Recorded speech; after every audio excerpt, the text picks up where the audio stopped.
Tonight you saw, his gift. His gift is just passion, inspiration, toughness, competitive nature, and obviously those games are tough, right? The other team is fighting for their lives, and you're trying to play as hard as you can, and you don't want to make mistakes, and whatever the case may be, but. That's who Al is as a person. You saw his personality, so I thought he was tremendous. I thought he started it for us, and all the guys responded well. So grateful for Al, and really just the credit. They left him open all series, and he had a tough shooting couple games, and for a guy like him, he just needs to keep shooting, and just the way he affected the game in different ways was awesome. So honored to coach him.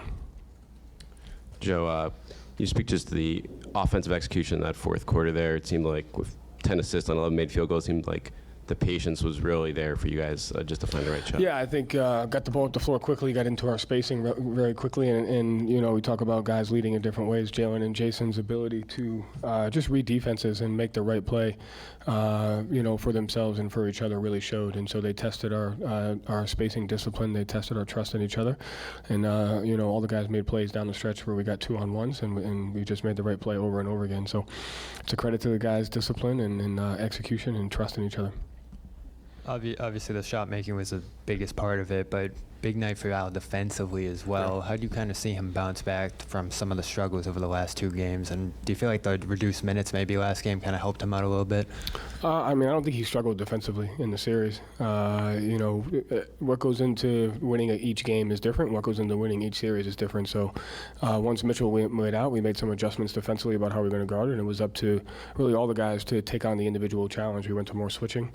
And they had to guard your yard and defend at a high level. And, I thought Al did a great job of that, but I thought all our guys did. JB had a tremendous possession on Mobley. JT's rebounding, Derek and Drew getting through screens, really everyone. So once we made the adjustments of more switching, it was on everybody to take pride in their individual defense, and I thought they did that. And what was it like being, right in front of him on the bench when he saved that ball on the offensive rebound there, tipping it off clean? Yeah, it was great.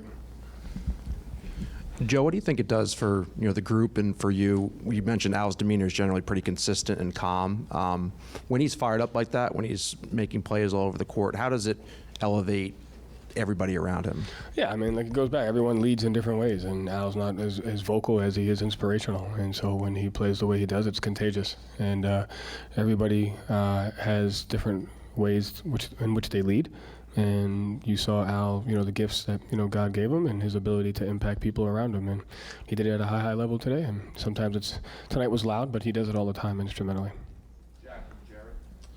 Joe, you talked about, I think it was last game, whatever it takes, embracing that you win in different ways every time. Tonight you see the entire starting lineup just contribute on both ends of the floors in every way possible. Jalen, 7 assists, Tatum, 9 assists, obviously everything Al did.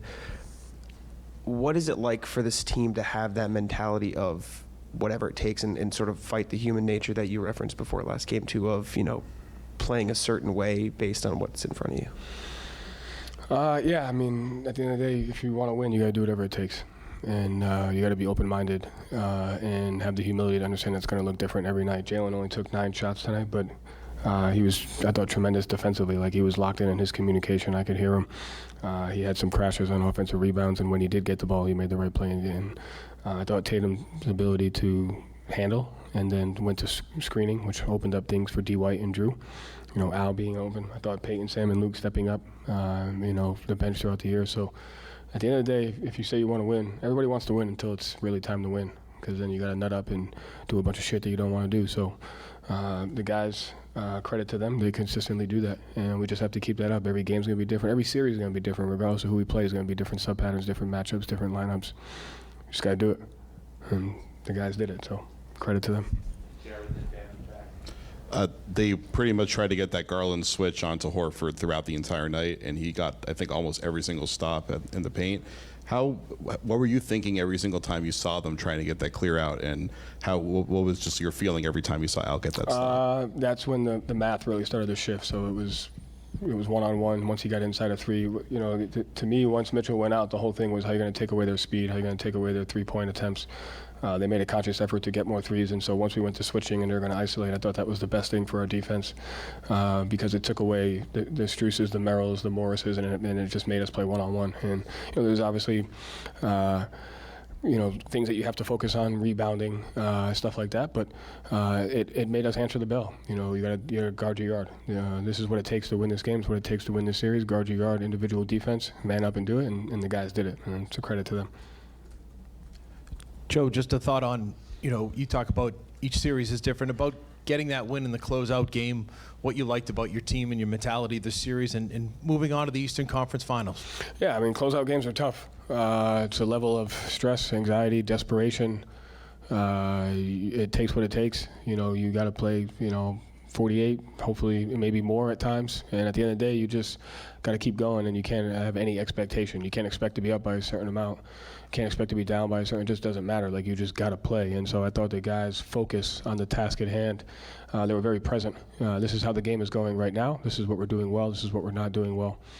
Continue to chip away at the things you can control and, you know, figure it out. And I thought the guys did that well. Cameron and Garen. Hi, Joe.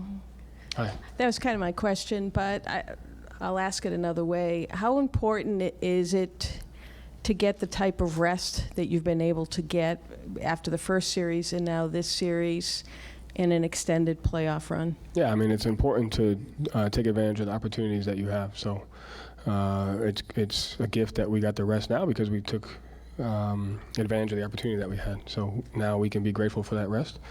But you don't know. I mean, sometimes rest isn't good for you. Sometimes it is. But, you know, we'll at least take tomorrow off.